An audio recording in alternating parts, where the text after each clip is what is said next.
जोहार साथियों, आप सभी भली भांति अवगत हैं कि पिछले कुछ दिनों पूर्व मुझे जान से मारने की धमकी दी गई थी, मां बहन की गालियां दी गई थी और कोई गोली मारेगा इसको 1 करोड़ रुपया इनाम तक की घोषणा किसी असामाजिक तत्व द्वारा की गई थी।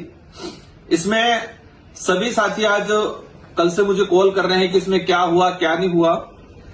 पुलिस प्रशासन ने इस आईडी को ट्रेस किया और उस आईडी को ट्रेस करने के बाद उस व्यक्ति तक पहुंचे और वो व्यक्ति चंद्रवीर सिंह करके गढ़ी विधानसभा क्षेत्र के अंदर बाईकागढ़ा जो ग्राम पंचायत है वहां का निकला। और जो मैंने और प्रशासन का हमारा जो शुरुआती दृष्टिकोण था कि कोई मतलब जवान आदमी या कहे कि इस तरह का कोई लड़का इस तरह का कोई होगा, लेकिन इस घटना में जो गिरफ्तार हुआ है चंद्रवीर सिंह 65 साल की उम्र का व्यक्ति है।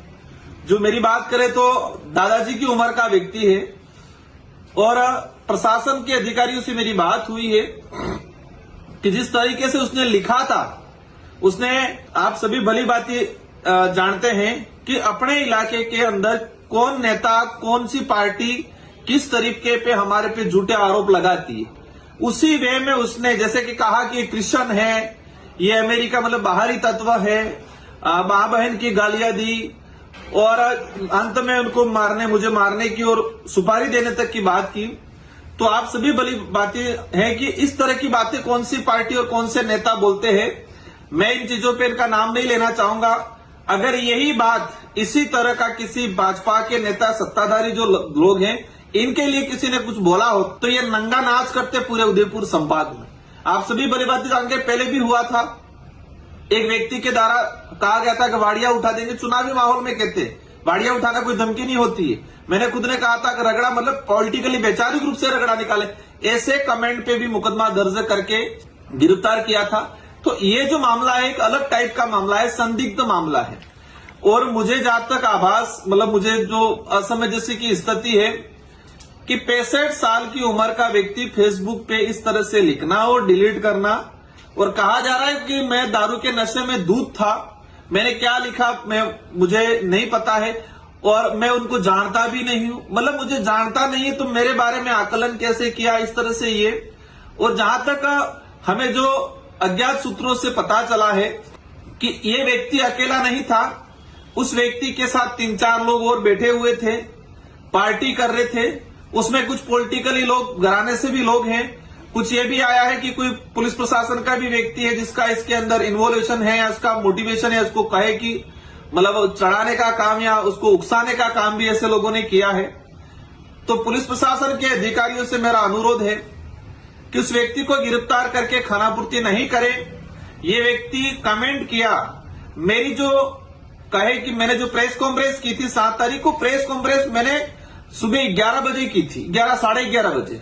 अगर प्रेस कॉन्फ्रेंस के दौरान ही इसने ट्वीट किया है तो आप सभी जानते हैं कि सुबह 11 बजे 65 साल की उम्र वाला व्यक्ति कैसे बिल्कुल शराब के नशे में धुन हो सकता है।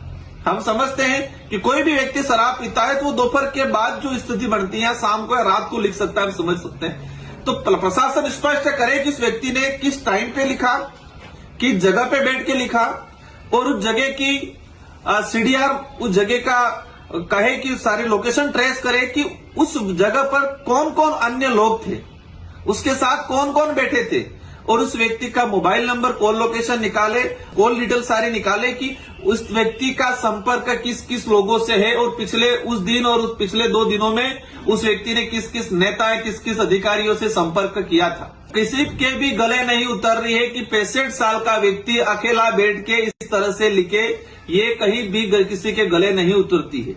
इसके साथ कौन लोग बैठे थे वो तो पट्टी पढ़ाया होगा। अगर उसने लिख भी दिया था तो 65 साल का आदमी अचानक यहां से भाग के सुनने में आया कि मध्य प्रदेश मुंबई की तरफ चला गया। तो मेरा जहां तक मानना है वो भागा नहीं, उसको भगाया गया और भगाने वाले वो लोग थे जिसको इसको उकसाने वाले थे, उसके साथ में बैठ के लिखने वाले या खुद लिखने वाले या लिखाने वाले लोग थे। ऐसे लोगों की भी गहनता से जांच होनी चाहिए। अगर इस व्यक्ति अकेले को खानापूर्ति करके आप इसको मैं तो कहता हूं दादाजी क्या उम्र है, मुझे भी मतलब कहे कि दया टाइप, लेकिन इस व्यक्ति के पीछे कौन चेहरे हैं, किसका हाथ था, ये जानने की जरूरत है। गहनता से जांच होनी चाहिए। मैं मीडिया के साथियों के माध्यम से शासन प्रशासन से अनुरोध करना चाहूंगा कि ये हरकतें फिर कोई कर सकता है, और हरकतें ही नहीं, कभी कोई हादसा भी कर सकता है। तो इसके पीछे कौन लोग थे, इनके सबकी सीडीआर, उस व्यक्ति की सीडीआर मंगाई जाए, उसका कॉल लोकेशन उस समय कहां था, और पुलिस पर अधिकारी किस टाइम पे लिखा, किस जगह पे बैठ के लिखा, और उसकी कॉल लोकेशन, कॉल डिटेल सार्वजनिक करे, और एज ए परिवादी के रूप में मुझे भी अवगत कराए। और बाकी क्षेत्र के सारे युवा साथियों से मेरा अनुरोध है, और अनुरोध से पहले मैं आपको धन्यवाद देना चाहता हूं कि मैंने आप सबसे अपील की थी कि हमें शांतिपूर्वक तरीके से, प्रशासन इसमें काम कर रहा था और अभी तक प्रशासन ने इसमें काम किया है। प्रशासन ने, मैं ही नहीं कह रहा हूं प्रशासन गलत है, लेकिन प्रशासन से मेरा अनुरोध है कि किसी के भी दबाव में आए बिना निष्पक्ष तरीके से इसकी जांच हो, इसके पीछे कौन लोग है उसकी पहचान हो और उनको भी सजा हो, क्योंकि ये बचेंगे कल उठा के कोई और बात होगी, कभी कोई हादसा भी करा सकते हैं। इसलिए इनकी तह तक जाए। ऐसे यहां तक सुनने में आ रहा है बांसवाड़ा जिले के अंदर 2017 में कुछ दंगे हुए थे, हिंदू मुस्लिम के दंगे कराए थे। कुछ ऐसे पुलिसकर्मी थे जिन्होंने जानबूझकर माहौल क्रिएट किया था, वहां कुछ गलत चीजें, विस्फोटक चीजें रखवाई थी, कुछ आपस में समुदाय में भिड़ाया था, अपना वो कहते हैं गैलेंट्री प्रमोशन लेने के लिए, प्रमोशन के चक्कर में इस तरह से। तो ऐसे लोग भी इसमें सम्मिलित है, ऐसी जानकारी आई है। तो अधिकारियों से मेरा अनुरोध है कि इनकी गहनता से जांच हो और कार्रवाई करें, निष्पक्ष रूप से किसी के दबाव में नहीं आए। और सारे युवा साथियों से भी मेरा अनुरोध है कि सभी शांतिपूर्वक शांति बनाए रखें। हम प्रशासन से अनुरोध करके प्रशासन पे दबाव बना के इसकी गहनता से जांच करा रहे हैं। आप सभी को धन्यवाद, आभार, जोहार।